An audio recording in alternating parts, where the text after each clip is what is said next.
Hi guys, welcome to the Christmas craft for ages 9 to 12.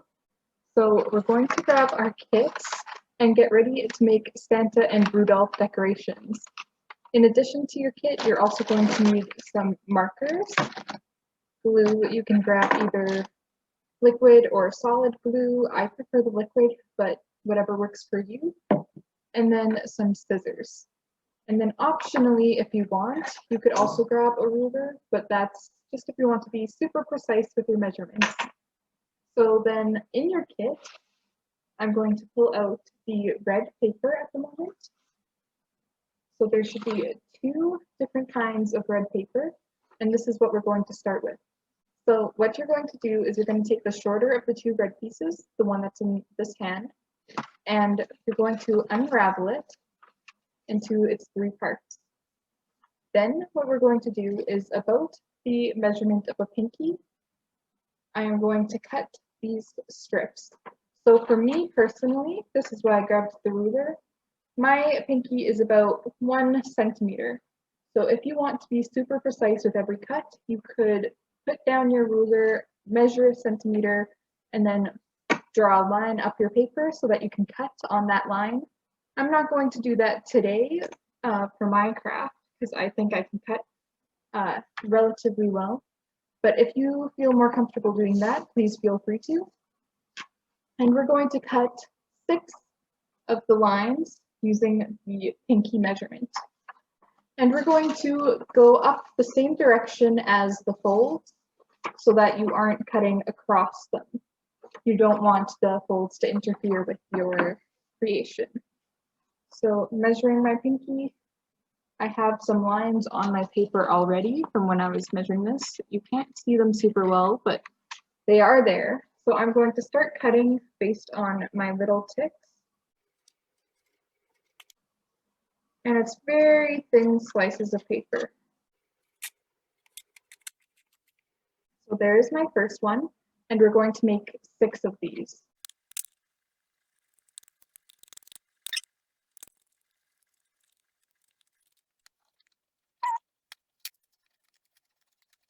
The nice thing about having this much paper is if you make a mistake, you have plenty of room to start again. So don't worry about if you cut a line too small, you can just try again.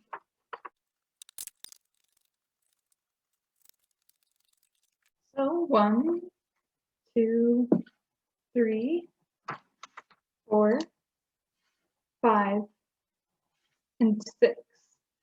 And now I'm going to start and glue these together. And I will show you this from a better angle that will show you a little closer what I'm doing. So we're going to take our sticks and we're going to lay them down in a careful way so that the middle of each piece crosses over each other in about an even way. We want it to look as symmetrical as possible, and we're just going to test out what it will look like before we start gluing.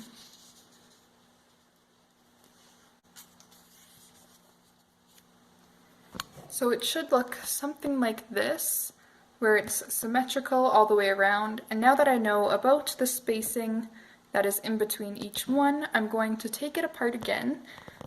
This is just so we have an idea of what we're going for when we start gluing. And now I'm just going to take all but the first 2 away. So grab your glue. I'm going to glue right in the center of this piece. There we go. And you're going to take your next stick and lay it on in the same position it was when we planned our activity out.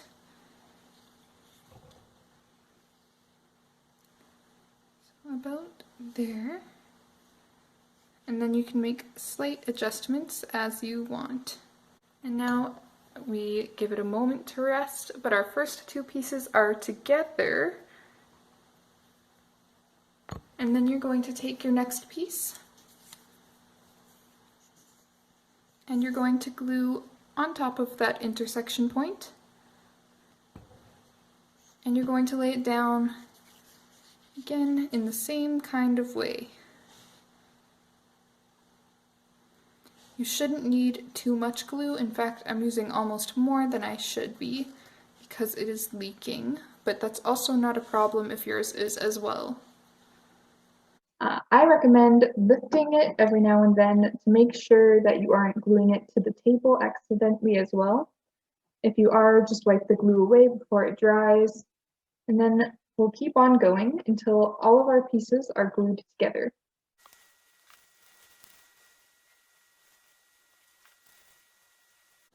There we go. Now, as you can see, I just have one piece that's missing, one gap. So that is going to be our 6th little piece of paper. And we're just going to glue it the same way we did before.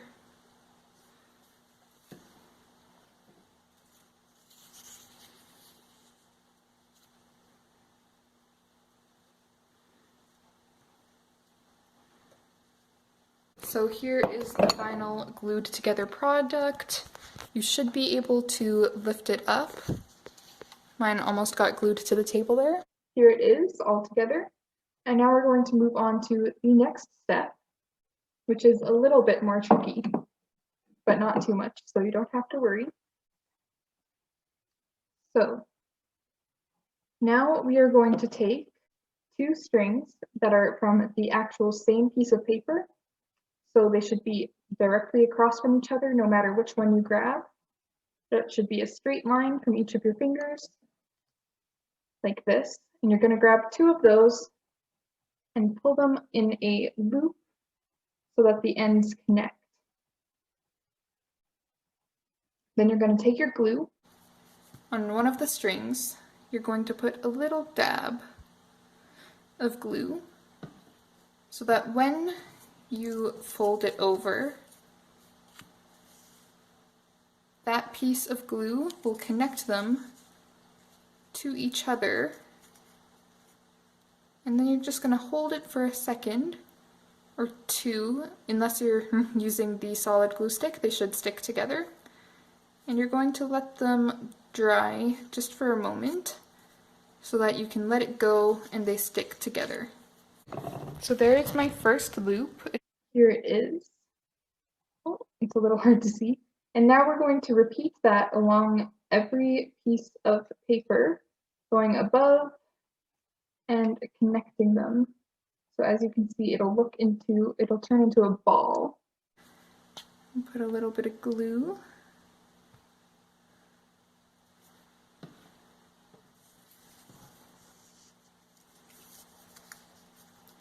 And I'm going to put it over top of this spot so that we are in the center.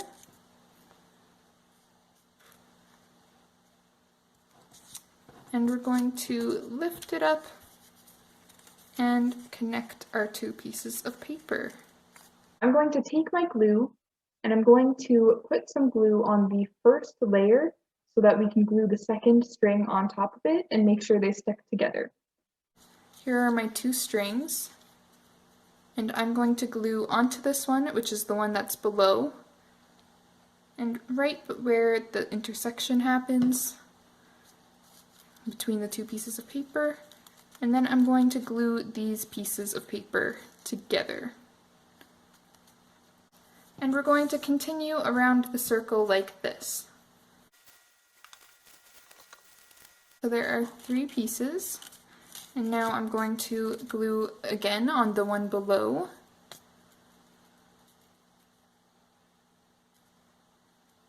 And we're going to press this new string on top so that all 3 parts are sealed together.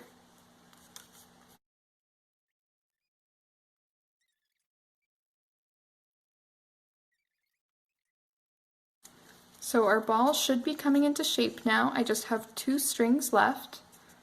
I'm making quite the ball. Make sure you connect it with the one straight across.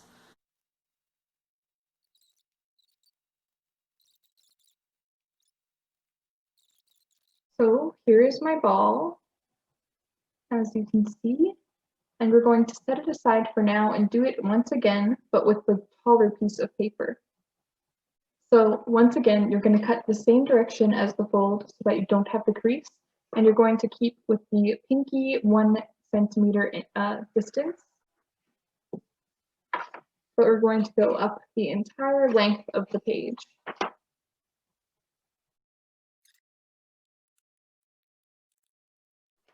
There's 1, and we're going to go up to 6 again.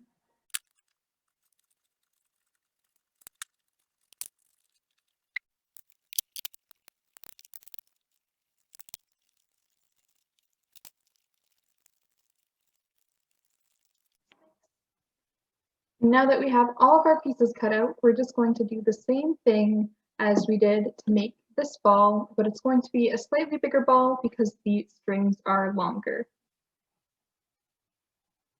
So let's see.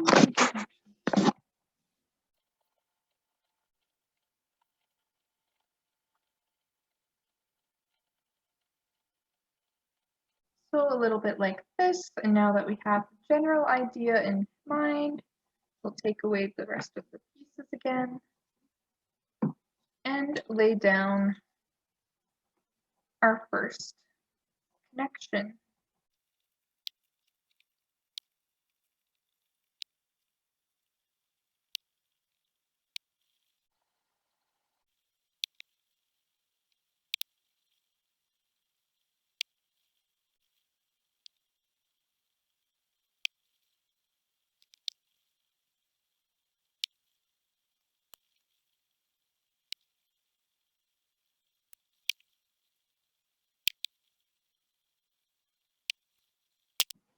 Okay, so there we have it. 1 more ball for our collection. Eventually these balls are going to be combined, but we'll set them aside for now and just let them solidify and dry a little bit more. So instead, right now, we're going to grab out the big sheet of paper that is brown. And this time, instead of measuring with our pinky, we're going to measure our thumb. So my thumb is about 2 centimeters if you want to be precise. And we're going to cut that distance up the same direction as the fold. And you should still have plenty of room to correct any mistakes you make or anything like that. And we're only making 4 cuts this time.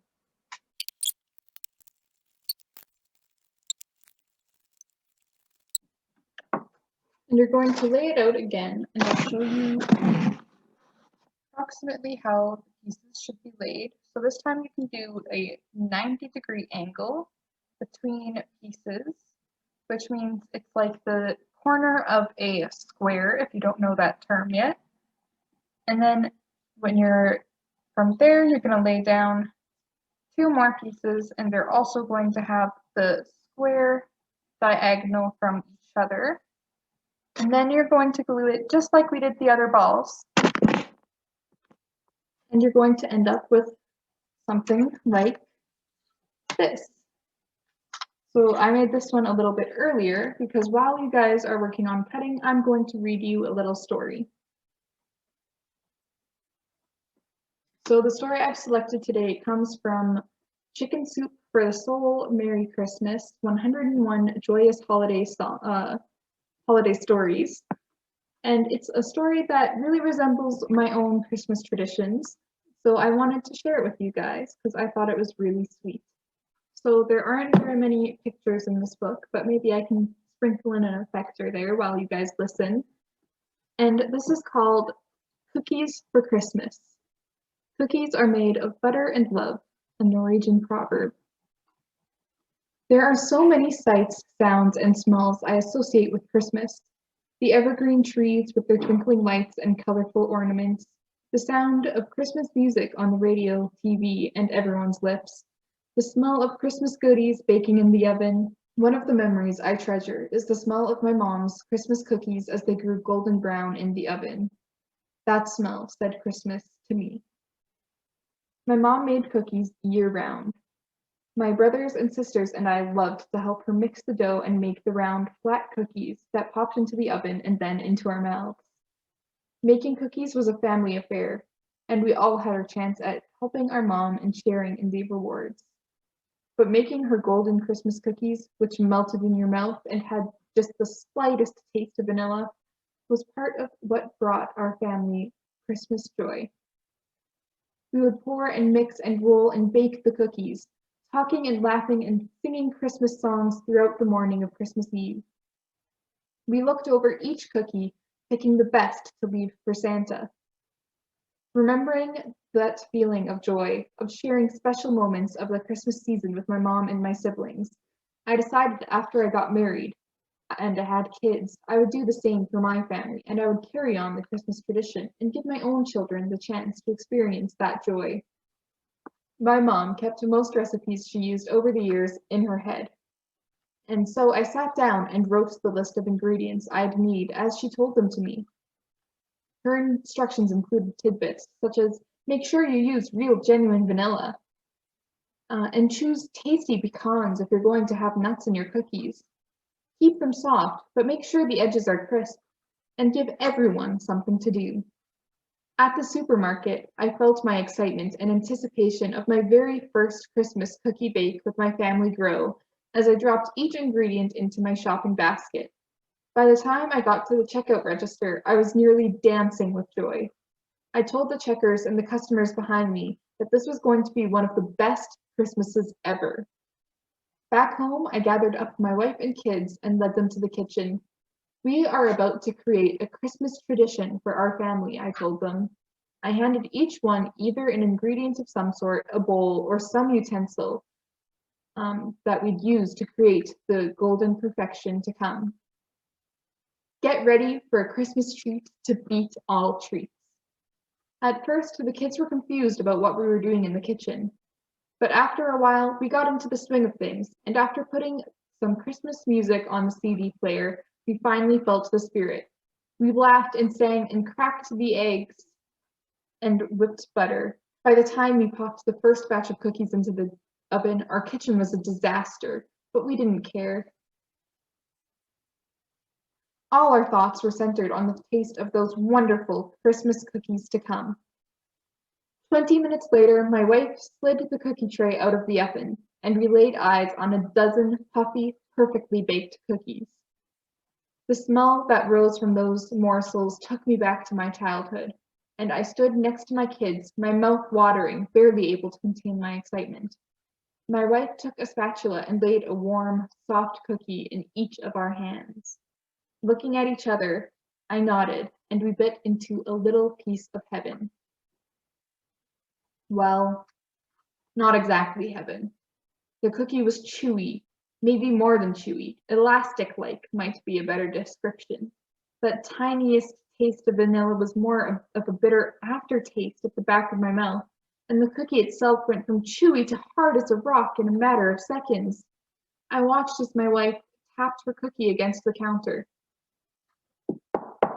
It's a little tough, she said. Maybe we overbaked them, I offered, but such was not the case. We left the next batch in the oven for less time, but the cookies were harder than steel. One sniff and my kids wouldn't even take a bite. My wife shook her head and patted me on the shoulder. I swallowed hard, a bitter-tasting bite of cookie. What went wrong? I asked. Just then, as if in answer to my very question, the doorbell rang. I went to answer it, and there was my mom, with presents for the family and a plate of freshly baked Christmas cookies. The smell of those cookies hit the noses of my kids, and they came running. When I bit into one of her cookies, the taste, the smell, and the wonderful memories came flooding back. I realized I had left out one vital ingredient in making my mom's cookies. My mom. As we sat down and enjoyed the Christmas ham that only my wife could possibly make, I came to understand that there's a secret ingredient you always need in life. The love that only those people most special to you can give. So my family also makes cookies every Christmas, so I thought that was the perfect story to read. We always make molasses cookies with my dad and my sister, and it's always a really great tradition. I would like to know if you guys have any Christmas traditions, and hopefully you're done gluing all of your balls by now. So we're going to move on. So I'm going to start with this piece of paper. So this is actually Santa's face, and it's going to go on the smaller red ball. So we need to cut it out first. So following the lines,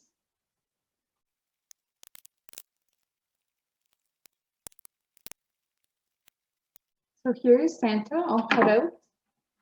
And now we're going to color him and decorate him so he looks a little bit more like Santa.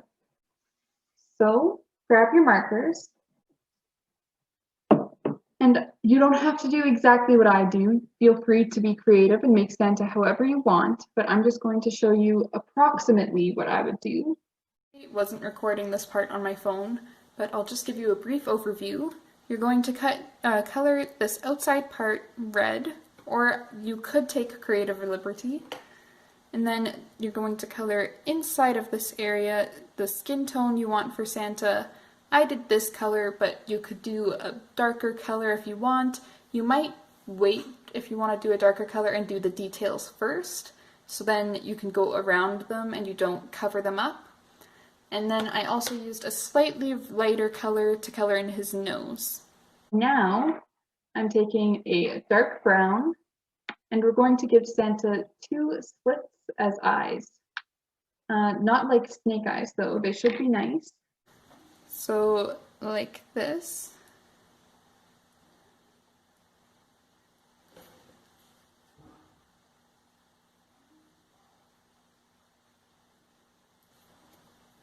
There we go, and now Santa has eyes. And up in the North Pole, it is really, really chilly, so he's gonna have some color in his cheeks. So I'm taking a really light pink, and I'm just going to give him a little bit of a blush. There we go. And now that Santa's face is done, you're going to grab your tissue paper, and we're going to tear little chunks off of it, and we're going to stick it onto Santa's beard with a little bit of glue all the way around so that he has a fluffy beard made out of tissue paper. So take your glue and your tissue paper. Oh, lots of glue on there. And we'll stick them down wherever we like. If you have a pencil and you'd rather push it down with that, go ahead. It's whatever you want here. This is your creative liberty with Santa's face.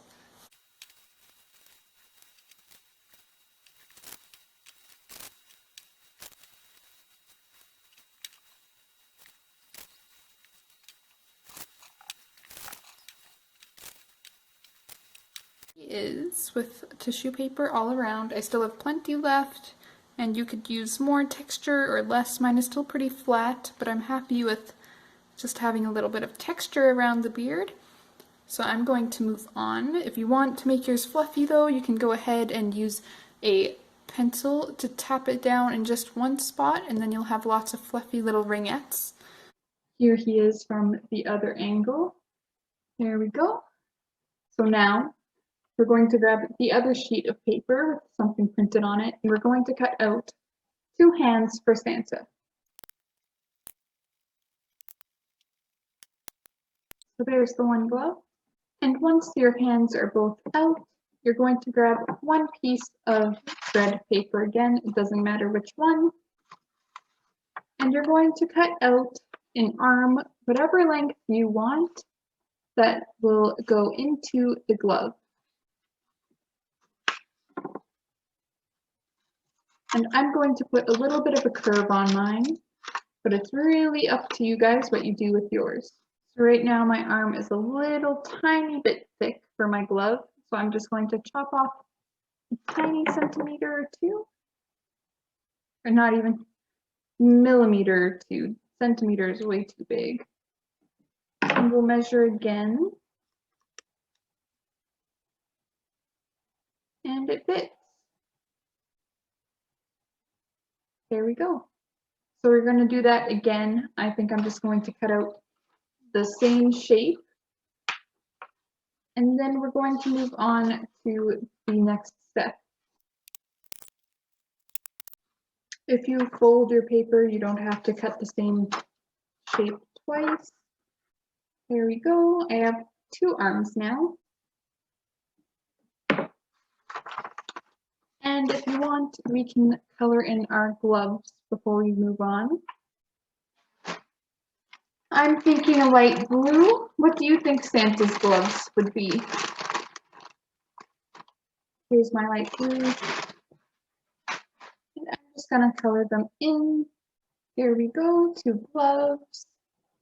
And now we are going to glue the gloves onto the arms. If this is his elbow, then his thumb is going to be here.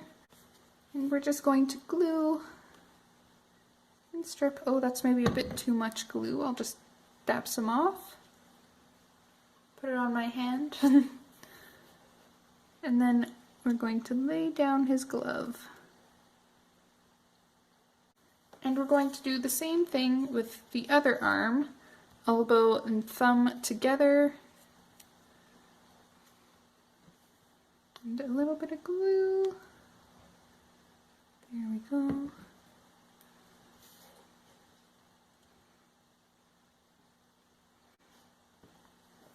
And now his arms are ready for whenever we move on to that step. Okay, and now we're going to get the body of Santa back.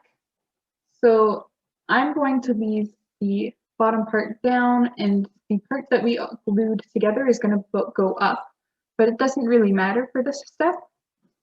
And then we're going to take the little ball, and once again, it doesn't matter all too much, but I like to keep the parts that we glued together when I make it. It really doesn't matter, up to you which way you do it. But now we're going to put glue and connect both of these together. So there's a very real possibility that your Santa is not going to be able to stand on his own, but a large part of the reason why you have so much excess paper is so that you can stick him on there as a base, and then he should stand up on his own. So gluing him together right now. I think I might need a little bit more glue than I used, but here we go. I'm definitely going to need more glue.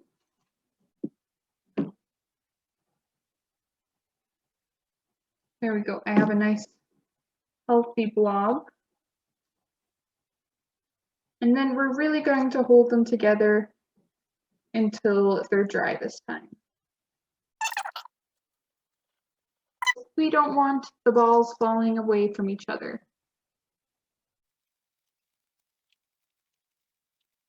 So there it is together. And now I'm going to put Santa's face on. You can rotate it however you want. I think I'm going to put his face here. I have a relatively flat spot. So I'm going to glue on the back of Santa's head in 3 stripes.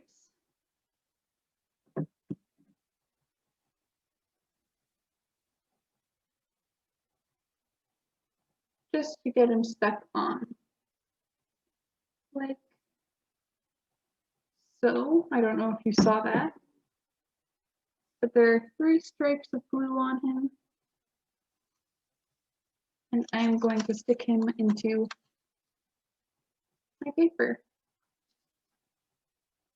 And once again, I'm going to hold until I know he is secure. Okay, so my Santa's face is on, and now I'm going to connect his arms. And we are definitely, at least for me, I'm going to have to tape him to a paper base, but that's just part of the fun. So I'm going to take an arm and I'm going to glue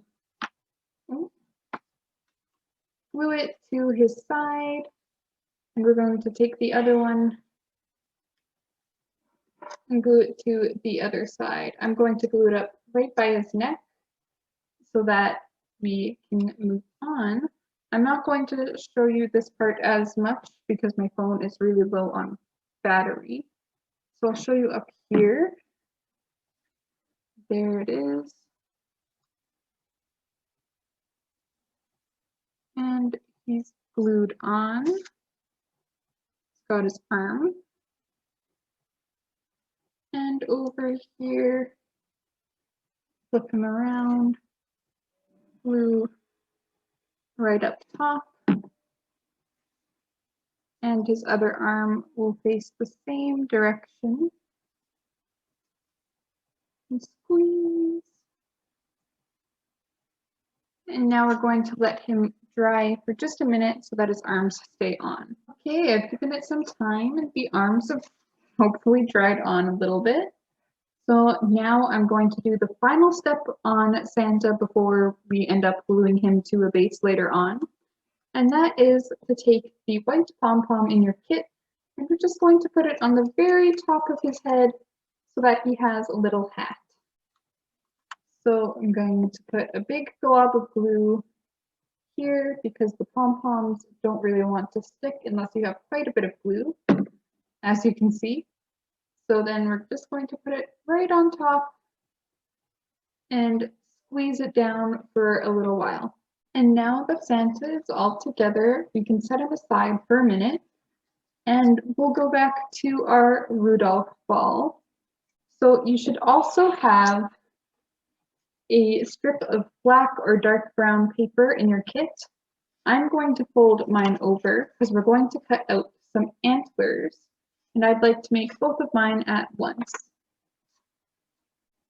So like this. And now we're going to cut out kind of like a tree shape. So we're going to have one trunk and then 3 little stems. So starting with the trunk and going out.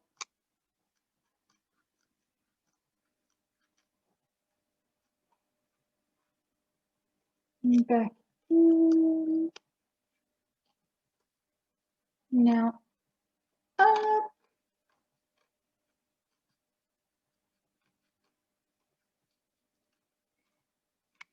And I went almost to the edge. I'm using as much of this paper as I can. Going back down, and I'm going to go a little bit lower than the first stem. Then I'm going to branch out again.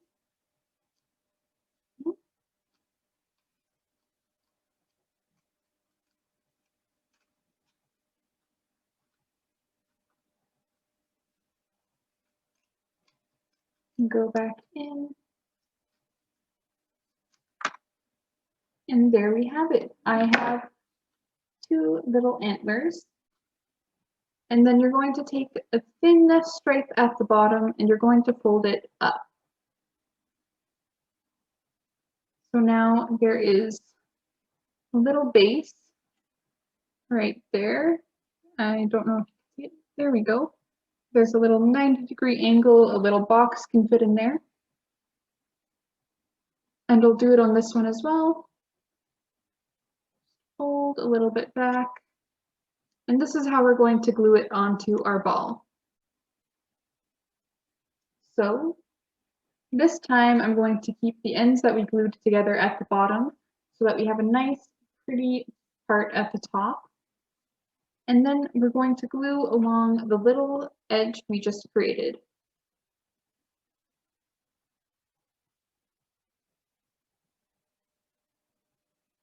And you're going to take that and lift up Rudolph and stick it to him.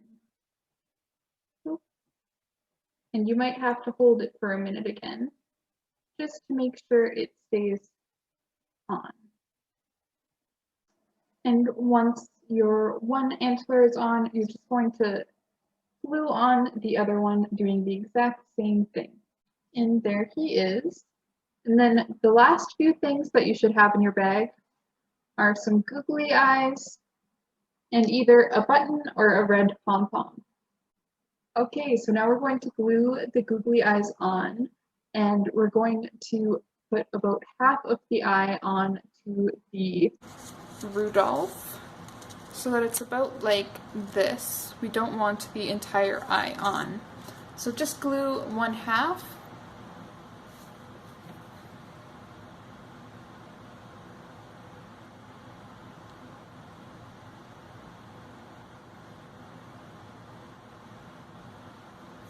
And then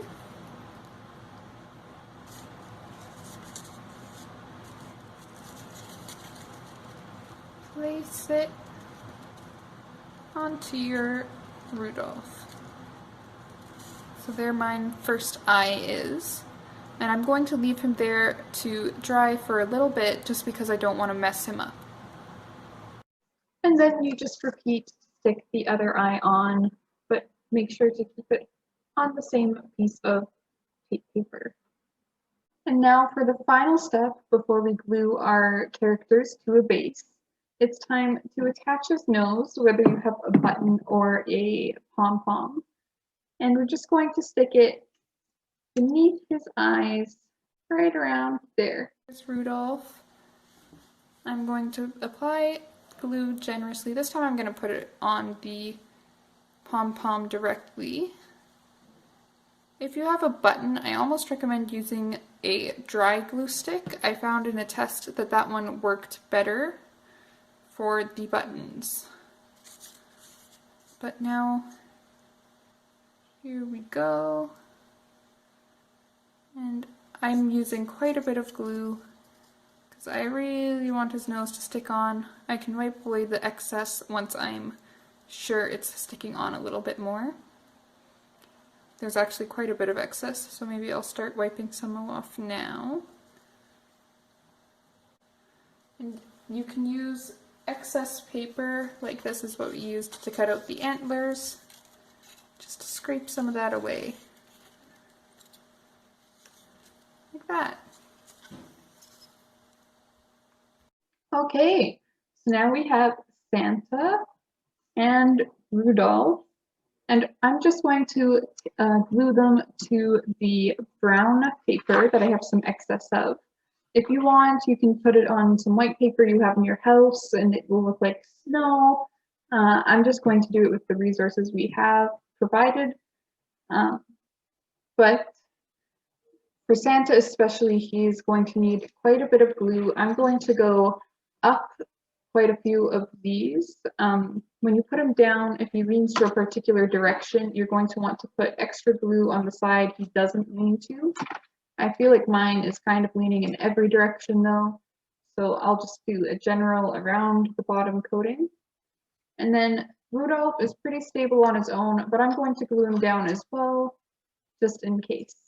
Here is the base of Santa, and here's my glue. I'm going to make lines down and around quite a few of these areas because I think he's really going to need quite a bit of extra stability.